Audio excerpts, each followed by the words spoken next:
house. So welcome back to Favorite on Friday. For this case, we are going back to Oklahoma.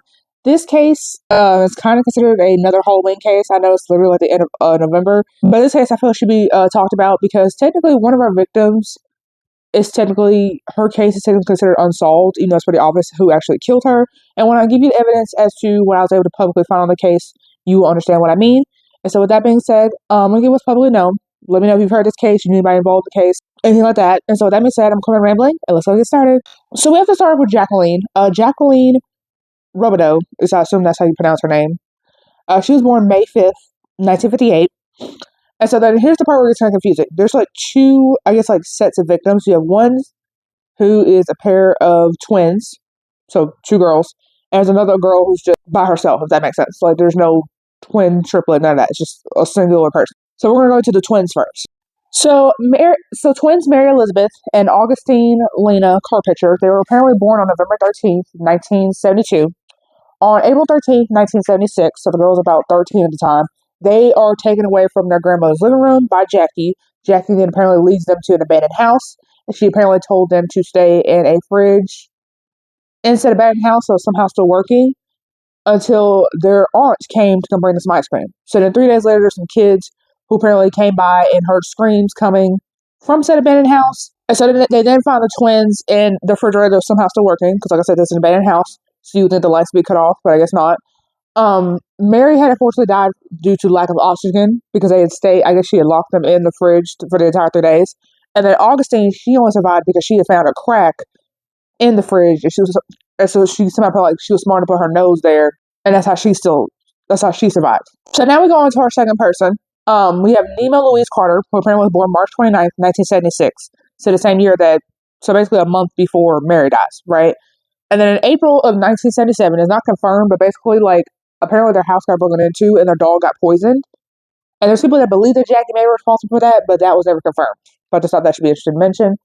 And then apparently, Halloween night of 1977, the parents were apparently trying to go out, and they needed somebody to babysit their daughter, because their daughter is a toddler. She's 1 year old. So I was somebody needs to watch her. So they asked Jackie to do it. Jackie was 18 at the time, and she's like, "Oh, I can't do it," because she wanted to go play bingo with her friends. So she tells him, "Oh, I can't." And apparently he tells her, while they're apparently in the store together at one point, he tells her, "Oh, I already found another babysitter for that night. Don't worry about it." So then on Halloween night of 1977, I guess they claimed that they put Nema down for in her crib or her bed or whatever, and she started pretty much crying as soon as she was put down. They decided they were going to let her cry out, because I guess back then the crying out method was more acceptable because it's the 70s. And so then they wake up in the morning, and and the mom was asking, "Hey, do you know where our daughter is?" And of course they didn't. So then they called the police. Polygraph is done on both of them, but they of course passed, because they thought, maybe you had done something to your daughter and you're lying and say she was abducted. And then they offer $1,000 reward, because not everybody can just offer 25, 50 grand just like that. So some people, 1,000 is the best they can do. And the dad, George, apparently he brings up the robbery that happened back in April, thinking that, hey, they may be connected, they may not, but something's better than nothing. So then on November 23rd, apparently there was a soldier who was trying to do laundry, I don't know if it's regular clothes or his military clothes, but he was trying to do laundry for his clothes, and he decided to go into a haunted house, because he just felt like it. And he proceeds to find Nema's body in the kitchen next to a blood-stained refrigerator. So then somehow word gets back that Jackie apparently is connected to both of these kids that are now dead. So that doesn't obviously look good on her. So then she gets asked, okay, I don't see how these two kids are related. So then apparently she gets arrested, not for Nema's murder, but Mary's murder, and she's put on a $75,000 bond. So then a neighbor of the twins would apparently say that he actually saw Jackie dragging both Mary and Augustine away from the house around the time that they would have went missing. And he didn't say anything, because they were even trying to get away from her, which, that should have been a red flag right there. And this is even after they were declared missing. And then apparently police went to a psychic at one point for help, and then she actually tells them, "Don't give me the name of any of the victims, because I don't need y'all saying that, oh, it's fake.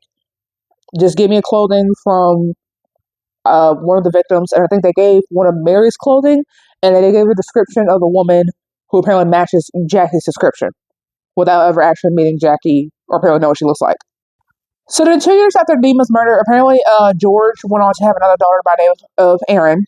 And then at trial, they tried to basically create reasonable doubt that Jackie Roubideaux was not the Jackie that Augustine, the survivor, had mentioned, because apparently she would refer to, the twins would refer to Jackie as like Jackie Burr.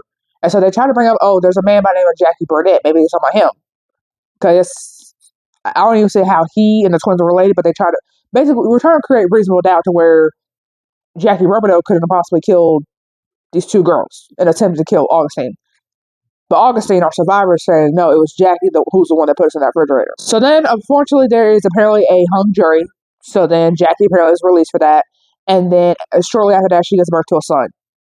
So in the second trial, they decided to bring Nima's case into the situation and show that, hey, Jackie's fucking dangerous. The twins' mom mentioned that one of them had brought up the name of Tom. And then the defense was trying to say, oh, that's probably the aunt that, Jackie told her to wait, for the ice cream for. And then the mom immediately shut that down. I was like, no, Tom is a boy. So then there was a man by the name of Eugene Thompson who apparently got charged with jury tampering. Don't know how specifically he did jury tampering, but apparently he did it. He gets charged like $1,000 plus also supposed to have a hearing, and the outcome of that isn't publicly available. But apparently he was trying to tamper with the jury of this case. So that's why I'm even bringing that up. Jackie would eventually get sentenced to life only for Mary's murder. So, so like I was saying, it's technically obvious that she also killed Nima, legally, her case is still considered unsolved, despite all the apparent similarities, and her being connected to both the victims, and they pretty much died in similar ways. And she died, I assume, in prison on August 26, 2005. Now, where Augustine is at, I would like to assume that she is still alive, but I've not read anything on Augustine. But of course, as we know, Mary and Nima, unfortunately, no longer with us. So if anybody knows where Augustine is, apparently she doesn't, from what I've seen, she apparently does not really want to talk about the case, understandably, because that's her twin that died, and you being stuck in it for 3 days, I can imagine that's traumatizing for you too. And 13 years old, a dead body, I'd be scared too. So yeah, let me know what you think. Do you think that Jackie should have been charged with Nima's death, considering it was kind of really obvious that she was involved?